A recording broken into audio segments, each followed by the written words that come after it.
Hi friends, welcome to Pendam's kitchen.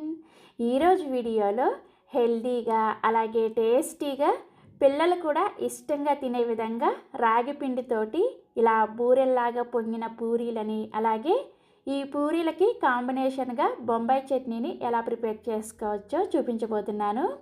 వీడియోని skip చేయకుండా చివరి వరకు చూసి చిన్న చిన్న టిప్స్ పాటిస్తూ మీరు కూడా ఈ హెల్తీ బ్రేక్ఫాస్ట్ని ఒక్కసారైనా సరే ట్రై చేసి చూడండి. చాలా చాలా టేస్టీగా ఉంటాయి.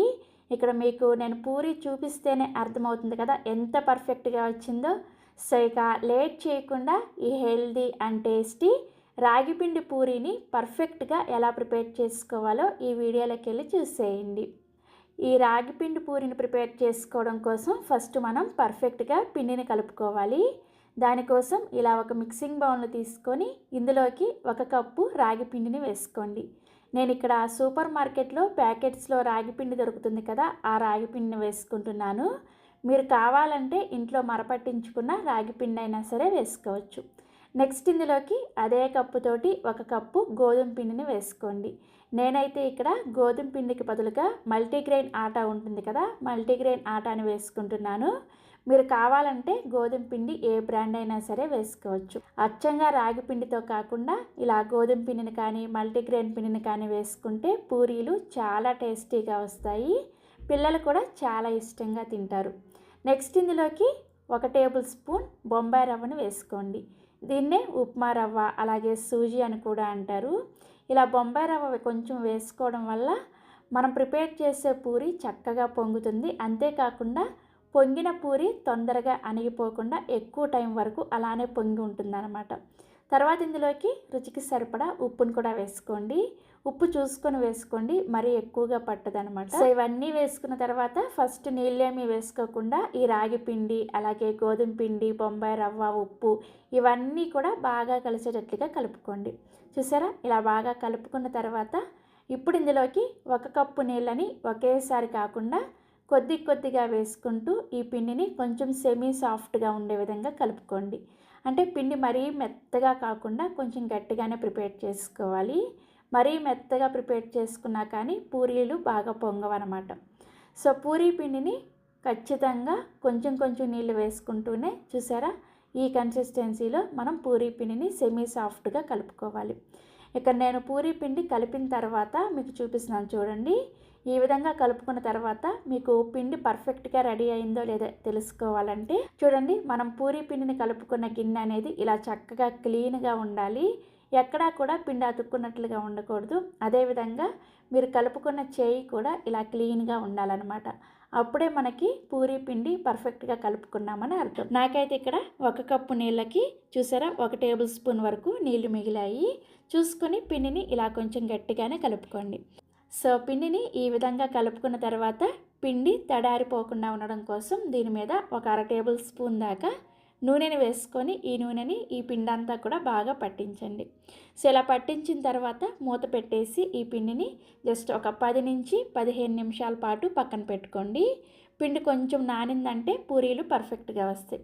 అలాగని ఎక్కువసేపు పూరీ పిండిని పక్కన పెట్టకూడదు. చపాతీ పిండి అయితే ఎంత ఎక్కువసేపు పెడితే చపాతీలు అంత పర్ఫెక్ట్గా వస్తాయి. బట్ పూరీ పిండిని మాత్రం మరీ ఎక్కువసేపు నానబెట్టకూడదు అనమాట. మ్యాక్సిమం 15 నిమిషాలు నానబెడితే సరిపోతుంది. ఈలోపు మనం చక్కగా ఈ పూరీల్లోకి కర్రీని ప్రిపేర్ చేసేసుకుందాము. ఈ కర్రీని ప్రిపేర్ చేసుకోవడం కోసం ఒక గిన్నెని తీసుకొని ఇందులోకి 1/2 కప్పు శనగపిండిని వేసుకోండి. నెక్స్ట్ ఇందులోనే 1 కప్పు నీళ్ళని వేసుకొని కలుపుకోవాలి. అయితే 1 కప్పు నీళ్ళని ఒకేసారి వేసుకోకుండా ఫస్ట్ ఒక 3 టేబుల్ స్పూన్ల వరకు నీళ్ళని వేసుకొని శనగపిండి ఉండలేమీ లేకుండా వచ్చేటట్లుగా చూసారా ఇలా కొంచెం చిక్కగా కలుపుకోండి. శనగపిండి ఉండలు కట్టకుండా ఇలా బాగా కలుపుకున్న తర్వాత మిగిలిన నీళ్ళన్నీ కూడా పోసేసుకొని, అంటే మొత్తం 1 కప్పు నీళ్ళని పోసేసుకొని శనగపిండి నీళ్ళని ఈ విధంగా రెడీ చేసుకొని పక్కన పెట్టేసుకోండి. నెక్స్ట్ ఇప్పుడు కర్రీ కోసం స్టవ్ మీద ఇలా ఒక కడాయిని పెట్టుకొని ఇందులోకి 2 టేబుల్ స్పూన్ల నూనెను వేసుకొని వేడి చేసుకోండి. నూనె వేడైన తర్వాత 1 టేబుల్ స్పూన్ దాకా పోపు దినుసులను వేసుకోండి. ఆవాలు, మినపగుళ్ళు, పచ్చిశనగపప్పు అలాగే జీలకర్ర ఈ 4 పోపు దినుసులను వేసుకొని వీటిని లో ఫ్లేమ్లోనే 1 నిమిషం పాటు వేయించుకోండి. సో పోపు దినుసులు ఇలా కొంచెం వేగిన తర్వాత ఇందులోకి 1 లేదా 2 ఎండుమిర్చిని ఇలా తుంచుకొని వేసుకొని ఫ్రై చేసుకోండి. ఎండుమిర్చి కూడా కొంచెం వేగిన తర్వాత ఇందులోకి 1 ఇంచు దాకా అల్లాన్ని ఇలా బాగా చిన్న చిన్న ముక్కలుగా కట్ చేసుకొని వేసుకోండి. నెక్స్ట్ ఇందులోనే 3 లేదా 4 పచ్చిమిర్చిని కూడా ఇలా ముక్కలుగా కట్ చేసుకొని వేసుకోండి.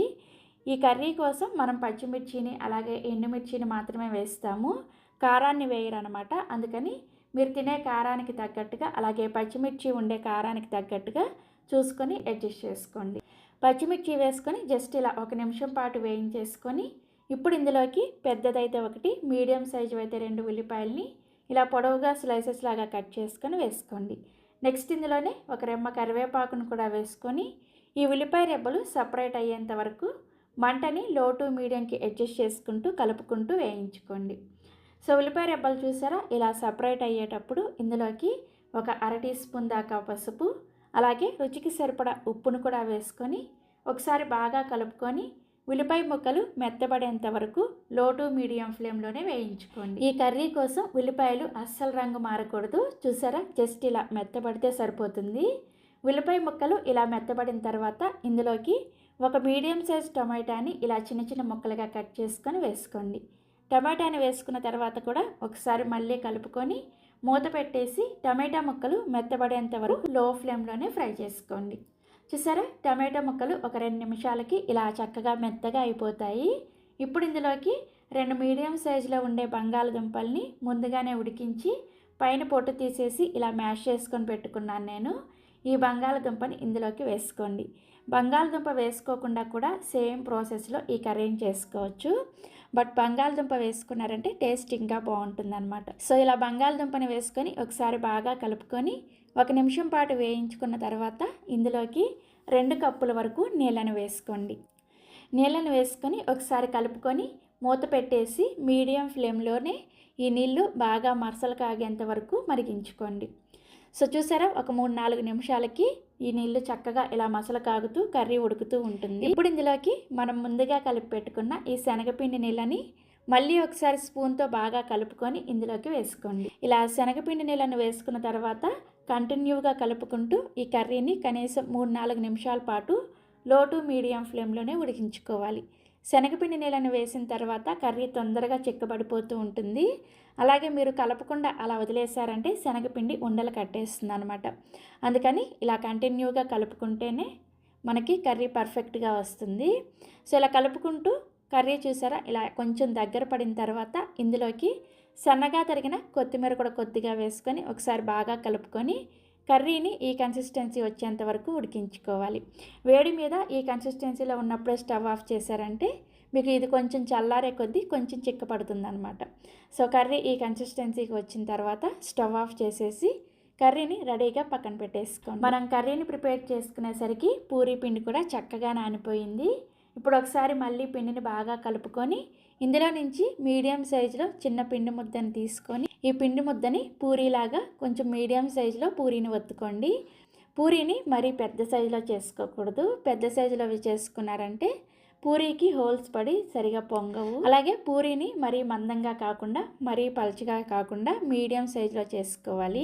పూరీని చేసుకోవడానికి మీరు కావాలంటే పొడిపిండిని అద్దుకొని కూడా చేసుకోవచ్చు, బట్ పొడిపిండిని వేసుకొని చేసుకున్నారంటే నూనె పాడయ్యే ఛాన్స్ ఉంటుంది. కాబట్టి నేను ఇక్కడ ఇలా పూరీ కర్రకి అలాగే పూరీ ప్రిపేర్ చేసుకునే ఈ పీటకి కొద్దిగా నూనెని అప్లై చేసుకొని ఈ విధంగా పూరీని చేసుకుంటున్నాను. పూరీ చూసారా, ఈ మందంగా ఉండేటట్లుగా ప్రిపేర్ చేసుకోవాలి. మరీ పలుచగా చేసుకున్నా కానీ పూరీలు సరిగా పొంగవన్నమాట. సో నూనె బాగా వేడైన తర్వాత కొంచెం చిన్న పిండి ముద్దను వేసి చూడండి. మనం వేసిన ఈ పిండి ముద్ద వెంటనే పైకి ఇలా తేలొచ్చిందంటే నూనె చక్కగా వేడైనట్లే. నూనె ఇలా బాగా వేడైన తర్వాత మనం ప్రిపేర్ చేసిన ఈ పూరీని వేడి వేడి నూనెలో వేసుకొని మంటని ఖచ్చితంగా హై ఫ్లేమ్లోనే ఉంచుకొని ఈ పూరి ఫస్ట్ ఇలా పైకి తేలిన తర్వాత అప్పుడు మెల్లిగా ఈ విధంగా ప్రెస్ చేస్తూ పూరీని కాల్చుకోండి. పూరీని వేసిన వెంటనే కనుక గరిటతో ప్రెస్ చేశారంటే పూరి అస్సలు పొంగదనమాట. ఇది ఇలా కొంచెం పైకి తేలొచ్చిన తర్వాత మాత్రమే లైట్గా ప్రెస్ చేస్తూ అలాగే వేడి వేడి నూనెని ఈ పూరి మీద వేస్తూ ఇలా కాల్చుకున్నారంటే పూరి చక్కగా పొంగుతుంది. చూసారా ఎంత బాగా పొంగిందో. ఇలా ఒకవైపు కాలిన తర్వాత ఈ పూరీని రెండో వైపు కూడా తిప్పుకొని రెండో వైపు కూడా పూరీని చక్కగా కాల్చుకొని సర్వింగ్ ప్లేట్లోకి తీసుకోండి. ఇదే విధంగా మిగిలిన పిండితో కూడా పూరీలు చేసుకోండి. ఎప్పుడైనా సరే పూరీలు చక్కగా పొంగాలి అంటే నూనె వేడి అనేది చాలా ఇంపార్టెంటు. బాగా వేడిగా ఉన్నప్పుడు మాత్రమే మంటని హై ఫ్లేమ్లో పెట్టుకొని మాత్రమే పూరీలను కాల్చుకోవాలి. నేను ఇక్కడ చూపించిన ఈ మెజర్మెంట్స్కి మీకు 10 నుంచి 12 పూరీలు రెడీ అవుతాయి. మీడియం సైజు అయితే దాన్ని బట్టి మీరు మెజర్మెంట్ని అడ్జస్ట్ చేసుకుంటూ పిండిని కలుపుకోండి. సో చక్కగా ఇలా పూరీలన్నీ కూడా వేయించేసుకొని మనం ప్రిపేర్ చేసిన ఈ బొంబాయి చట్నీతో సర్వ్ చేసుకోండి. ఇక్కడ పూరీలు అయితే పూర్తిగా చల్లారిన తర్వాత మీకు చూపిస్తున్నాను. పూరీ చూసారా, పొంగింది, అణిగిపోకుండా ఎంత పర్ఫెక్ట్గా ఉందో. మనం బొంబాయి రవ్వ వేసుకోవడం వల్ల ఇలా పర్ఫెక్ట్గా ఉంటుందన్నమాట. సో ఇక్కడ నేను మీకు ఒక పూరీని తుంచి కూడా చూపిస్తున్నాను. చూసారా ఎంత పర్ఫెక్ట్గా వచ్చిందో కదా. ప్రిపేర్ చేసిన ఈ పూరీని మనం ప్రిపేర్ చేసిన ఈ కర్రీతో ఎంజాయ్ చేయండి. నిజంగా మీరు నమ్మరు, చాలా అంటే చాలా టేస్టీగా ఉంటాయి. పిల్లలు కూడా చాలా ఇష్టంగా తింటారు. మీకు ఒకవేళ ఇలా డీప్ ఫ్రై చేసుకోవడం ఇష్టం లేకపోతే ఇదే పిండితో మీరు చక్కగా నూనె లేకుండా పుల్కాలాగా కాల్చుకోవచ్చు. అదేవిధంగా చపాతీలాగా కూడా ప్రిపేర్ చేసుకోవచ్చు. సో తప్పకుండా మీరు కూడా ఈ రాగిపిండి పూరీల్ని ట్రై చేసి చూడండి. Thank you.